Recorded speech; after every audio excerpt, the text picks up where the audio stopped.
soldiers sing.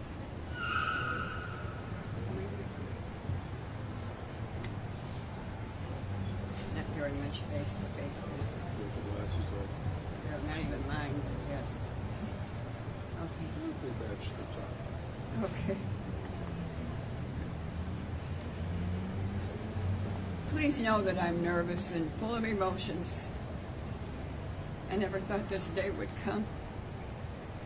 I am Kitty's sister.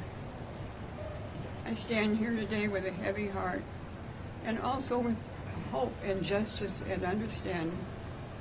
We have received such an outpouring support in recent weeks, which led us to launch this formal initiative. For many years, I struggled with terms with what happened to my sister's family. It was a nightmare none of us could have imagined. But as details of Lyle and Eric's abuse came to light, it became clear that their actions, while tragic, were the desperate response of two boys trying to survive the unspeakable cruelty of their father. As their aunt, I had no idea of the extent of the abuse they suffered at the hands of my brother-in-law.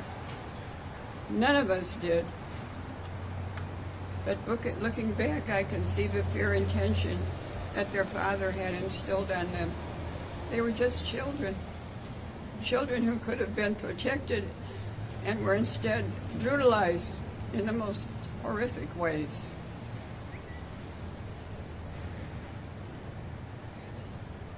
The truth is, Lyle and Eric were failed by the very people who should have protected them, by their parents, by the system, by society at large.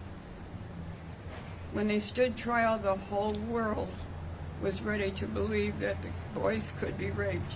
Was not ready, not ready.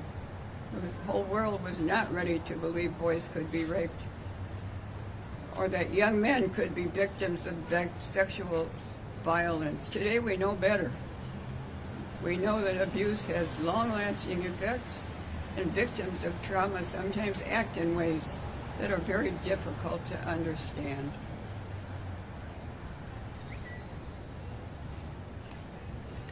In the years since their conviction, society's understanding of sexual abuse and its psychological impact has grown significantly. We understand that a person doesn't need to fit a specific mold, whether it's gender or socioeconomic status, in order to experience abuse.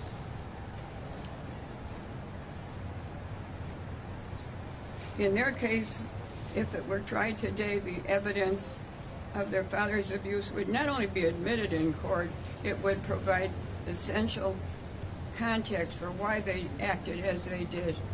No jury today would issue such a harsh sentence without taking their trauma into account. Lyle and Eric have already paid a heavy price, discarded by a system that failed to recognize their pain. They have grown, they have changed, and they have become better men despite everything that they've been through. It's time to give them the opportunity to live the rest of their lives free from the shadow of their past. While I recognize it is election season, this isn't about us or about the politics. It's about finding the truth, delivering justice, creating space for healing. I want to thank everyone who has reached out to our family in recent days and weeks, asking how they can help. Today we have an answer. Please sign our petition at www.justiceforericandlyle.org and urge the district attorney's office, no matter who holds the DA position, to consider all the evidence, both old and new, and to bring together justice for the family. And thank you very much for listening to me. I'm sorry I'm so nervous I can't help it.